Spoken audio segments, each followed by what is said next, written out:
Welcome to the Nevis Newscast for Friday, May 26th, 2023. I am Bronte Swanston Hendrickson. The Department of Education, in collaboration with the Embassy of the Republic of China, Taiwan, hosted the first STEM Expo on the island on Friday, May 26th, 2023. The expo was held at the Malcolm Guichard Recreational Park, where Taiwan resident ambassador, His Excellency Michael Lin, commended the students and teachers for the hosting of the event. Each experiment, each hypothesis, and each obstacle you have overcome have contributed to your growth as a future scientist, engineering, and innovators. I encourage you to cherish this experience and continue your pursuit of knowledge in the field of science, technology, engineering, and mathematics. Embrace the challenges that lie ahead and approach them with the same enthusiasm and determination that you have demonstrated during this STEM week. The world needs your passion, your creativity, and your problem-solving abilities to tackle the complex issues we face today. I would also like to express my gratitude to the teachers, mentors, and the parents who have guided and supported these young minds on their STEM journey. Your dedication and unwavering belief in their potential have played a crucial role in their accomplishments. Your efforts have made a lasting impact on their lives, and I applaud you for your commitment to their education and future success. Minister of Education, the Honorable Troy Liburd, was also present at the brief ceremony. He expressed gratitude to a number of persons, including the Republic of China, Taiwan. Our thrust into STEM is a deliberate effort by the ministry to ensure that our children are prepared for the 21st century. I want to take the opportunity to thank Ambassador Lin for coming forward with his generous contribution. Taiwan has been an important partner and a friend to St. Kitts and Nevis since the inception of St. Kitts and Nevis. And so we want to thank you for your continued support and for your continued investment in the people of the Federation. We want to thank you for this contribution today. You have made the STEM Expo a success. I know it will be a success today, and a big part of that is because of the generous contribution that we have received from the Republic of China on Taiwan. Minister Liburd also expressed gratitude to the Department of Education, specifically Education Officer John Williams, who is the chairperson of the STEM Committee. Following the ceremony, the STEM jingle, created by singer X-Men, was revealed. STEM, science, technology, STEM, engineering, mathematics, everything we do in life is centered around these topics. Critical and creative thinking, effective communicating, social skills, productivity, leadership could all be found in STEM. Improving problem-solving ability, developing critical skills for the 21st century. The Department of Education, Nevis, is in the process of increasing STEM literacy for teachers, students, and educational leaders. The hope is to enhance STEM proficiency in our community for the 21st century. STEM, science, technology, engineering, and mathematics. Developing critical skills for the 21st century. Latavia Powell of the Gingerland Secondary School rendered the national anthem, and Wandre Daniel of the Charlestown Secondary School delivered a poem. The ceremony was chaired by Londa Brown, and the invocation was done by Tamesia Lestrade. Following the ceremony, persons present toured the various booths to view the projects done by the various schools on the island. It is my hope that we will see more local entrepreneurs and more local people with their ideas. Premier of Nevis, the Honorable Mark Brantley. Premier Brantley was at the time making remarks as Minister of Tourism at the inaugural Nevis Green Tourism Investment Forum on May 23rd. A lot of us think that we need to have a lot of money to invest. A lot of us think that you must come from abroad ideally wearing a straw hat and having some sandals on your feet, for you to be classed as an investor. And I keep encouraging our people to look at themselves as investors, to see, once you have an idea, how you can implement that idea to bring solutions to everyday problems. That really ultimately is what, to me, investment is all about. Finding a need and finding a way to fill that need. The forum was held under the theme Tourism and Green Investments. A lot of us can do a lot of things to support the tourism industry. Agriculture. What are we doing in terms of agriculture? How are we ensuring that the guests at Four Seasons, the guests at Montpellier, the guests at Hermitage, the guests at Park Hyatt or Marriott, that what they eat at breakfast is produced locally? What are we doing to ensure that the food that they consume is produced locally? The preserves and the jams and all of that they consume is done locally. Because we have the capacity to ensure that we can do that. We have now introduced things like greenhouse technology, not only to feed ourselves, but also to feed those who are coming to visit us.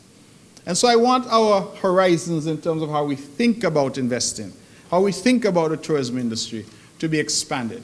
And ultimately, it is my hope that we will see more local entrepreneurs and more local people with their ideas. Premier of Nevis, the Honourable Mark Brantley, will host his next press conference on Tuesday, May 30th. The press conference will be held at the Cabinet Room on the second floor of the Social Security Building at Pinnis Estate. Premier Brantley will provide an update on matters pertaining to Nevis, and members of the press will have the opportunity to ask questions. The Premier's press conference will be broadcast live from 10 a.m. on Nevis Television, NTV Channel 99, NevisTVOnline.com, NTV Go app, Nevis Television Facebook page, and Nevis Newscast YouTube channel. Alexis Brown, Vice President of the Jessop's Cotton Ground Banscott Fisherfolk Association, is congratulating the Department of Gender Affairs in Nevis for executing a fish trap-making workshop for boys and young men on the island. The workshop was first held in 2021 in collaboration with the Fisherfolk Association and the Department of Marine Resources in observance of the International Day of the Boy Child. It attracted 20 participants, 19 male and 1 female. However, this year there are 60 males and 4 female participants. This is one of the guys who, from last training course, he come here, didn't know much, but he was successful in terms of getting an organization, getting a group together and brace fish pot as a contract. And, you know, that's a tremendous success in terms of reach that level in such a quick time is a tremendous success. And the benefit from this is that, you know, we preparing to feed our people, because a nation that can't feed itself could find itself in serious trouble. And if we got to import fish, lobster and conch, is billions of dollars we would be losing in terms of, and we got the resources here. So, in other words, I so, you know, so much happy for this training process that we could get, you know, recruit other young people, because a lot of the guys like me, I getting old, I done 60 years and I thinking about retire from, you know, from work now. I tip my hat to the gender affairs. I tell them it's a good program. I really impressed with the way how they move. And what makes me impressed most is the impact that they make in terms of the youngsters. Them. Brown, a veteran fisher, is facilitating the course for the second year. It's some of the guys who used to be without a work. They used to on the side of the road, sitting down, liming. But after the last fish pot training course, every one of them guys working. And you know, what touched me is, the other day I met one of the youngest one, and he come to me, tell me why I setting up myself to buy a trans. And you know, that make me feel so good, because these are some of the guys who I used to see on the side of the road, you know, sitting down, doing working hours, but now you can't find none.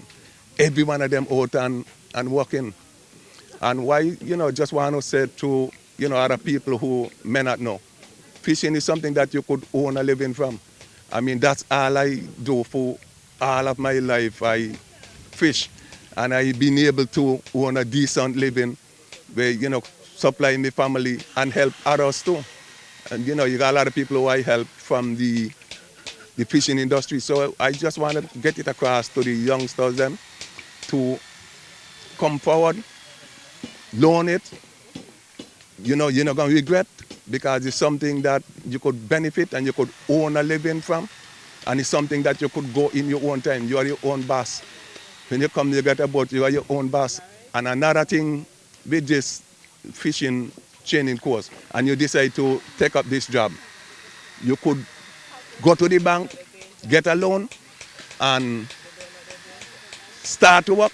And the very same day you start to work, you're making money.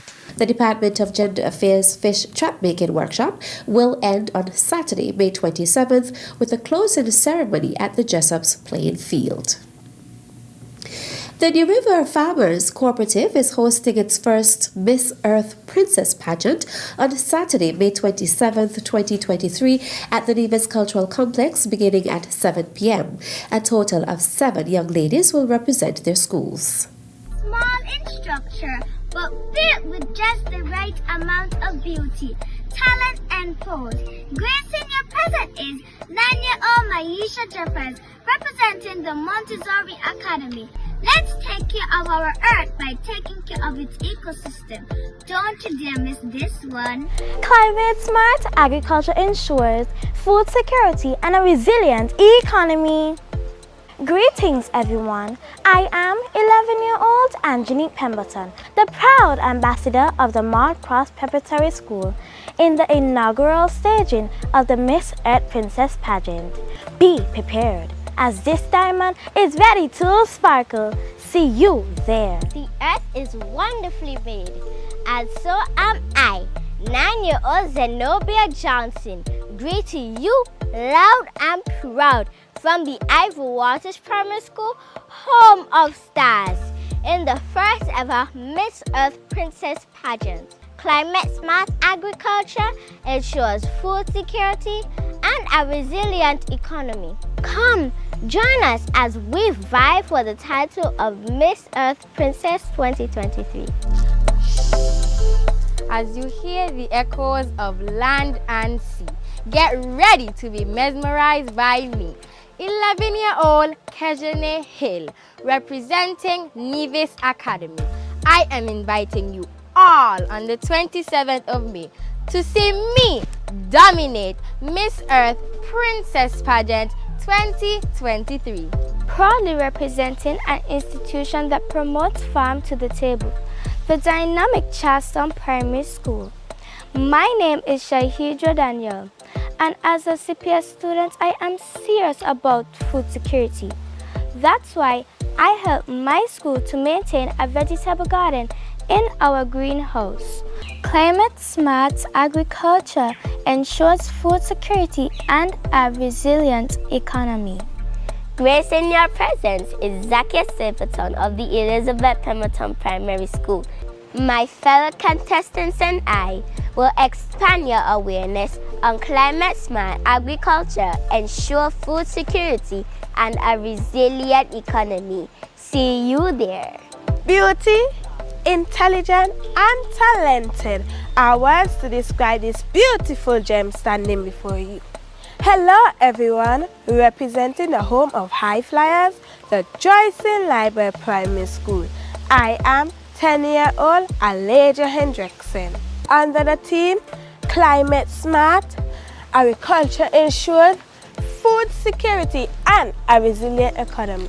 Admission in advance for children 5 to 16 years is $15, and for persons 16 years and older, $25. At the gate, children 5 to 16 pay $20, and 16 years and older pay $30. And that's it for this edition of the Nevis Newscast. On behalf of all of us here at the Department of Information, I am Bronte Swanston Hendrickson. Thank you for viewing.